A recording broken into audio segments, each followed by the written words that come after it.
Europe 1, 6h17, l'heure de l'invité inattendu. Un sujet d'actualité et une voix que l'on n'attend pas pour en parler. Ce sujet ce matin, je vous le disais, un sujet difficile que vous connaissez peut-être d'ailleurs dans vos familles. C'est la journée mondiale de l'AVC, l'accident vasculaire cérébral. On va beaucoup en parler sur Europe 1 aujourd'hui. Déjà ce matin, votre invité inattendu a dirigé les éditions Robert Laffont et depuis 7 ans, il sait ce que c'est qu'être diminué par un AVC. Antoine Audouard a raconté son expérience dans le livre Partie gratuite, fils du journaliste et écrivain Yvan Audouard, petit-fils du surréaliste André Thirion. Antoine Audouard est votre invité sur Europe 1 ce matin. Bonjour Antoine Audouard.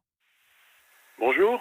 Journée mondiale de l'AVC avec ce slogan « L'AVC, nous sommes tous concernés ». On va parler de votre récit, de votre vécu, de l'accident vasculaire cérébral, des années qui ont suivi. Mais d'abord, justement, sur ce jour de l'accident, en 2012, vos proches connaissaient-ils les symptômes, les premiers gestes? Est-ce que c'est ce qui vous a sauvé? Aucune idée. Je connaissais les initiales, mais c'était tout. J'ai même pas du tout compris ce qui m'arrivait. J'étais conscient, j'ai entendu mon fils qui m'appelait, je lui ai répondu. Sauf que ça faisait... Moi j'entendais ce qu'il me disait, j'entendais ce que lui disait, lui pour cause n'entendait pas. Heureusement qu'on n'habite pas loin d'un bon hôpital.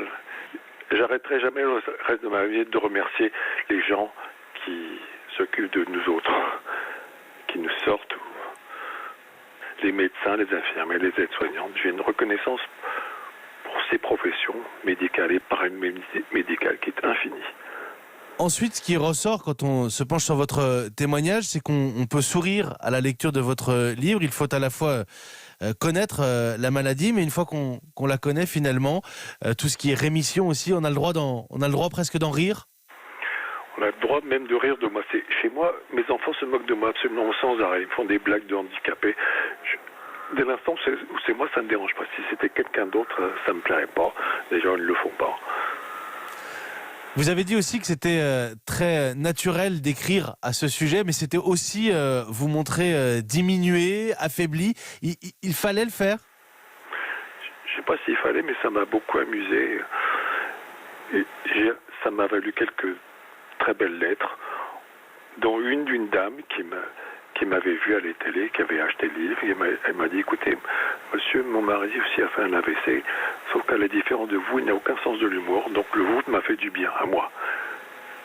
Là, même si je n'avais pas fait avec une intention particulière, ça m'a vraiment fait plaisir. L'idée de pouvoir un petit peu sortir les gens de leur marasme, cette espèce de tristesse un peu dépressive dans laquelle on peut s'installer. Bon, ça n'a pas été mon cas. Vous êtes fils d'écrivain, petit-fils d'écrivain, de l'écrivain surréaliste André Thirion. Quand on est confronté à un AVC, on se voit, je le disais, diminué. Ça peut aller jusqu'aux capacités intellectuelles. C'est quelque chose qui vous a provoqué une forme de vertige? Non. J'ai pas pensé à tout ça. Dans un premier temps, c'est des détails. Vous pensez juste à rester en vie. J'entendais la voix de ma femme qui me disait de pas dormir. Après, quand on se réveille, on se pose pas la question est-ce que je vais encore écrire, on se pose la question est-ce que je vais marcher. Partie gratuite, votre récit, vous l'avez tapé au clavier avec votre seul index droit. J'ai réussi à taper le mot fin, qui est pas trop long, F-I-N, avec l'index gauche. Dans l'Obs, ils avaient osé une comparaison avec Jean-Dominique Bauby qui avait écrit le Scaphandre et le Papillon en clignant de l'œil. Dans l'Obs, il soulignait que finalement, dans ce malheur, vous étiez presque privilégié. C'est bien vu. Je le vois comme ça. Je me dis que c'est un gros vénard.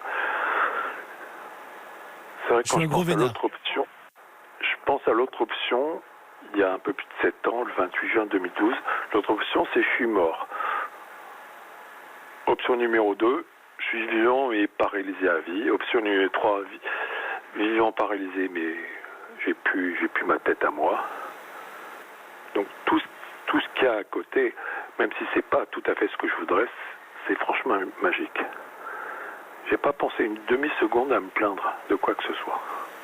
On vous sent positif finalement, c'est quoi? C'est l'optimisme du survivant? Pas vraiment, je me sens plutôt joyeux. c'est pas de l'optimisme. Non, je pense que tout ça finira mal, pour moi comme pour tout le monde. Mais autant être joyeux en attendant. C'est ce que vous dites finalement à nos auditeurs ce matin. Il est possible de reprendre un semblant d'activité normale, de vie normale? Je ne sais plus trop ce qu'est la vie normale. Ça suppose qu'il y a une norme, mais on perd toute norme. Il y en a une qui est assez dangereuse, c'est la norme. Je veux redevenir comme avant. Redeviens pas comme avant. Je crois, j'ai cité ma prof de yoga. L'essentiel, c'est pas le pourcentage de ce qu'on a récupéré, c'est d'être à 100% de ce qu'on a aujourd'hui. Merci Antoine Audouard, merci pour votre témoignage. Merci à vous et chaque auditeur, pensez-y bien, 100% d'aujourd'hui, pas d'hier. 100% d'aujourd'hui. Merci Antoine Audouard. Je rappelle que vous avez dirigé les éditions Robert Laffont et que vous racontez à la fois votre AVC, mais surtout les années qui ont suivi dans le récit Partie gratuite. Merci Antoine Audouard.